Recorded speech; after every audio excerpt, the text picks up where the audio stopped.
Turn-taking is an important component or area of conversational analysis.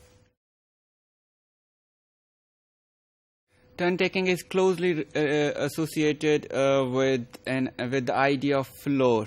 Floor may be seen as a rare commodity and can be defined as a right to say something, right to speak. People do have floor and they speak. So, in conversational analysis, we call this right to speak as flow, and this flow is distributed between different participants in a conversation. Everybody who speaks and has a turn is assumed to have the floor or the right to speak. This flow, having control of this floor or this rare commodity, is called turn. And when we have decided patterns of turn taking, it's all right. But in situations where the patterns of turn taking are not decided, and usually in most of everyday conversations the patterns are not decided because people regularly keep on interrupting, overlapping each other, and in this way the patterns of turn taking may be disturbed in most of ordinary daily conversations. In such situations where the pattern of turn is not decided in a conversation, people might try to get the flow, try to get the turn, and this process may be called as turn taking. Turn-taking operates in accordance with the local management system of conversation. By local management system, we only mean here that there are certain conventions in every society which run behind a conversation or communication. People do decide about their turn, how long they would hold the floor and would talk, and when they would quit it and would give a chance to the other person to speak or give his or her opinion.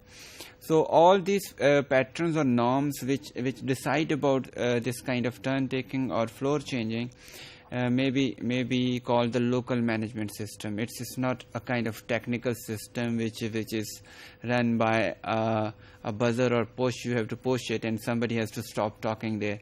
No, it's just a general conventions which prevail in a society, in a family, through which people conduct or manage their conversation, and they are generally understood by the participants of a conversation. A possible change of turn point, a point where a turn has to be changed is usually called TRP, or Transition Relevance Place, in a traditional conversational analysis. Within any social group, there will be features of talk typically associated with this transition place that help in accomplishing the change smoothly.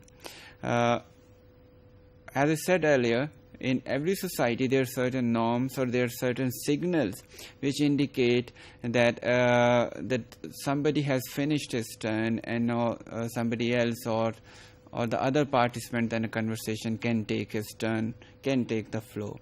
So the point where it is signaled is actually TRP, and they are usually decided. When they are decided and clear, the transition from one turn to another would be smooth, efficient and clear. But if they are not decided, then there would probably be more chances of overlaps, undue pauses, some communication failures, or some kinds of competitive talks also. This can be applied to the conversations where speakers cooperate and share the floor equally or smoothly, or you could say judiciously.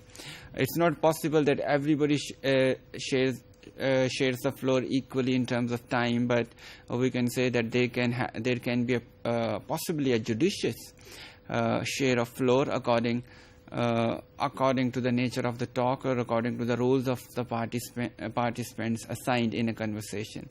For example, in a traditional lecturing class in a Pakistani setting, we would assume a teacher would be taking floor on most of the time, or he would take more turns as compared to his students when he's lecturing in a traditional Pakistani or Asian way where teacher is dominant. He is expected to speak more. He is expected to transfer knowledge by his own skills, by his own grit and initiative. Whereas in a traditional or in a contemporary Western classroom, we see that students would be expected to participate more. They would be changing turns between themselves, and class would be conducted in a more interactive way. So their teacher would probably be assumed to take lesser turns when some activity or drill is going on, and the students would be expected to take more turns.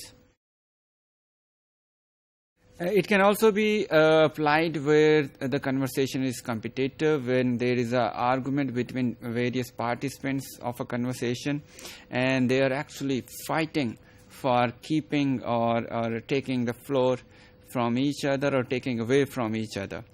Moreover, different cultures have their own preferences as to how long a speaker should speak, how they indicate that they have finished, and another speaker can take the floor.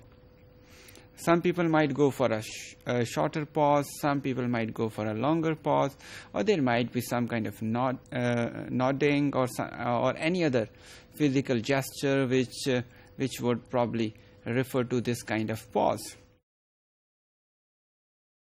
For example, in Latin America, we have a pause as good as a fraction of a second in order to indicate a change of turn in a talk.